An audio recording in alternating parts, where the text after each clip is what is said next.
Formerly of tier 0 stature, Nekroz used to be pretty good. We're trying to make it good again. It's a deck profile starring yours truly. Nekroz, you my boy Blue? What's going on? It's your boy Devo here, back out with another video. I'm here with the wise guys, the champ, the one and only, the undisputed Greg. Hey, what's going on? I been playing a lot of Nekroz. It's a lot of fun. There's a lot of different things you can try. A lot of them don't work, but it's a lot of fun. And I will say that. I did want to talk about this really quickly before we even get into a profile of just example cards that you can, don't ignore that card, but example cards that you can play. You got, obviously, we'll talk about this card, but we got Heat Waves and all kind of stuff, Water Statue, Mordros, Di-Fi even. Sophia is an extra deck lockout, which is absolutely ignorant. And there's just much more, like Decisive Armor, but these cards just get in the way, and in this meta, in this economy, bad idea to play a lot of those cards. So you have to like make cuts where they're necessary. So I'm gonna get into it. In the main deck, I played a lot of cards. I'm gonna lay them out kind of in a layout fashion, but I played one Ariad Bear. Ariad Bear is kind of the wheels to everything. He's the semi-pseudo starter, but you do need to tribute a monster off of the board in order to get there. Next, you got Valk. Valk itself is a battle stopper, which is really important. So basically, you use the monster to tribute, and then you dump something to the grave. A ritual spell, the new quick play is what your usual target is. But if you have a wide open board, then you don't do that. Then you either block them with Valk, which I'll talk about here in a second when I get to Brio. But this is the battle stopper, or a Pot of Greed whenever you summon them, which is also really stupid and really easy to summon in these times. Instead of having to line up the levels, you just summon them outright. Or send an Omega or something like that. Obviously, we got one Trish. Trish is still good. It's anti-imperm, anti-Fenrir, anti-targeting, really good card. Even anti-Little Knight, which also comes up, but not against a Unicorn specifically. But Metaltron is the new card, extremely ignorant card. It's Little Knight, except you're not coming back. So at least 4 or 5 times in the past 2 or 3 weeks, a couple times I've got first place with this list. People get like, okay, and then they start pulling their card back on the field like it's the Little Knight card, and you're like, I didn't, yeah, no, you stay out there, man. Everybody say you come back in the club. So this card is really good. They missed the boat by it not being a starter itself, but it does have a pendulum scale effect of when something is banished face up. You basically, I think it was banished. What does it say? During the damage stat, you target one card, spell a trap. So yeah, you banish a spell or trap. That's what I couldn't remember. So it's like a cyclone for a spell or trap. It's like an eccentric for a spell or trap in the scale. You know, like with eccentric in these times being good, probably not. I play BA a lot. Yeah, I'm not playing eccentric, so that'll let you know. But this is the Little Knight effect is absolutely stupid. I set it next to Unicorn a lot of the time. Unicorn is still the MVP to me because everybody's playing these extra deck cards. The only like really bad matchup for this deck, Malice is a bad one, and Vanquishola is a bad one. Everybody else gets absolutely dominated by this deck, which is gonna sound a little bit crazy. But if they touch their extra deck, they need their extra deck, and you can chump block it like I've been doing. Instead of trying to like set up with him all the time, I'll kill with him a lot, and I'll just set with him and her on the board. Now, Unicorn next to Metaltron means they have to basically create something.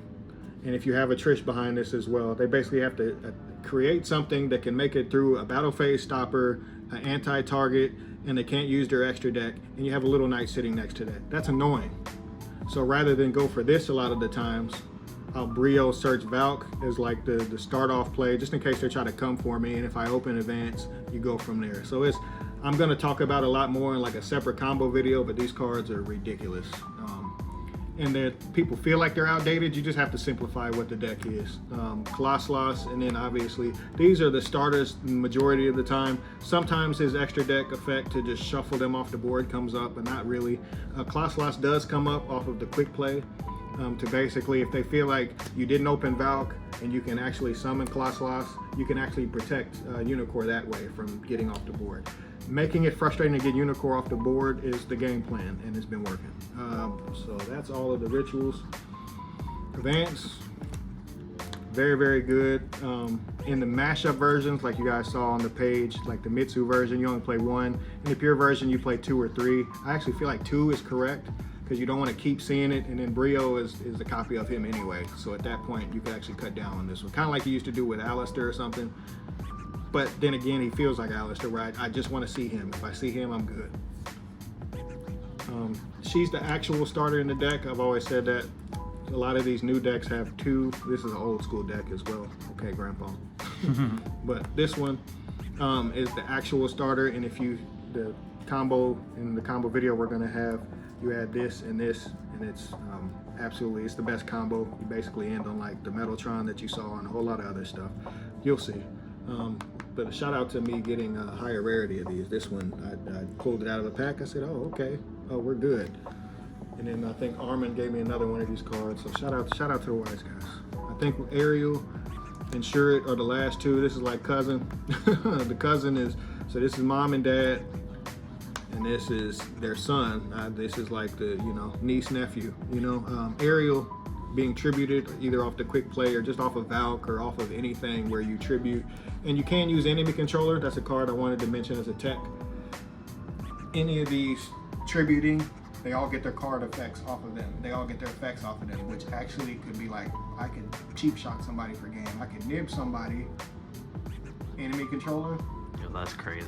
That's actually crazy. And then did I kill him? No, okay, attack. They try to attack to kill you, you Valk them. Then it's your turn again, and that token might still be there. So who knows? That's crazy. Now is the sus part of the deck. I don't like this part of the deck because in these times you kind of really have to play 3 draw, but like for the sake of argument, you have to get to the point and establish what you're gonna do. And so these sub hand traps, and pardon me, these hand traps also kind of facilitate each other, but definitely I'm going to go back to 3 draw. I don't agree with 3 Ash because Ash just isn't that impactful against enough, and there's too many decks. And when there's too many decks and they're not very rogue, if it's not a rogue deck, then Ash isn't enough. So that's just my opinion. The focus though of these, you know, the Charmies speak for themselves. They're the best cards in the game right now. Because I'm playing Titanic Clad, I feel like it's worth it to play this brick because this is an additional negate on your opponent's turn. Still relatively decent, and obviously Maximus is Maximus, you have to play him.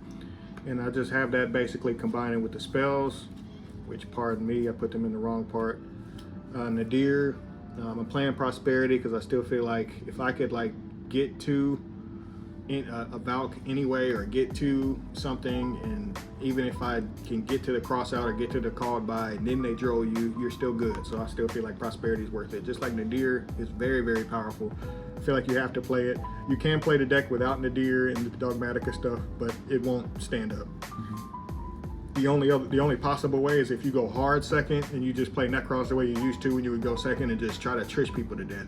But try to trish people in a malice room. It's not a good idea.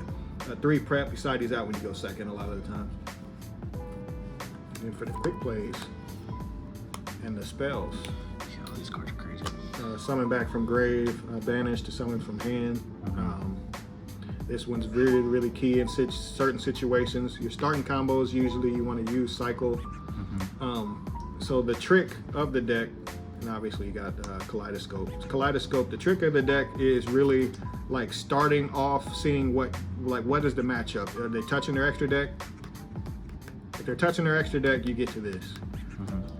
If you're not touching your extra deck, you really don't need any of these.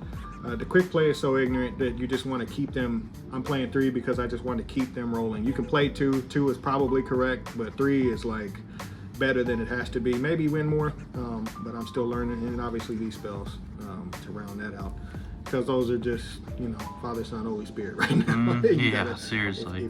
If you're playing these, so obviously there's a lot to work on. I have multiple versions of this list. It's really crazy. The side is just really basic, interesting cards.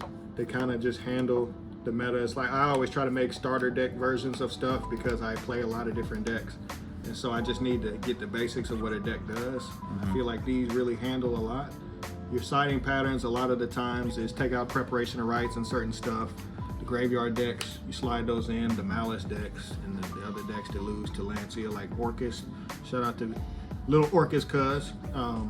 You just, these all kind of are self-explanatory and speak for themselves in some capacity.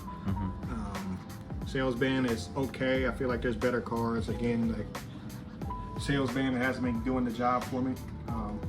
And it's just a weird card because it's like, if you call the wrong thing, what are you doing? You know, and I don't like cards like that, where cross out used to be like that for me, now cross out is like mandatory. The extra deck, it's gonna sound crazy, it doesn't matter as much as you think, because I had the old school theory, because I played Nekroz years ago, that you needed to do these with the kaleidoscope thing. Nadir and kaleidoscope actually combo, so there maybe is a possibility of having to play those, but really all you're ever gonna need is Arclight. I really like Toad, because when you send him, you get Nekroz cards back in your hand, and you're gonna have to use these two an awful lot, as well as a Slayer target. Card is so ignorant. Yeah, I'm just, hey, but we're not gonna forget Sorcerer best deck, bro. And with that, we out. Play Bocephus. That's what I meant to say. Play Bocephus, the other one, so you can send that, because that totally came up in a matchup, because Striker is real. And with that,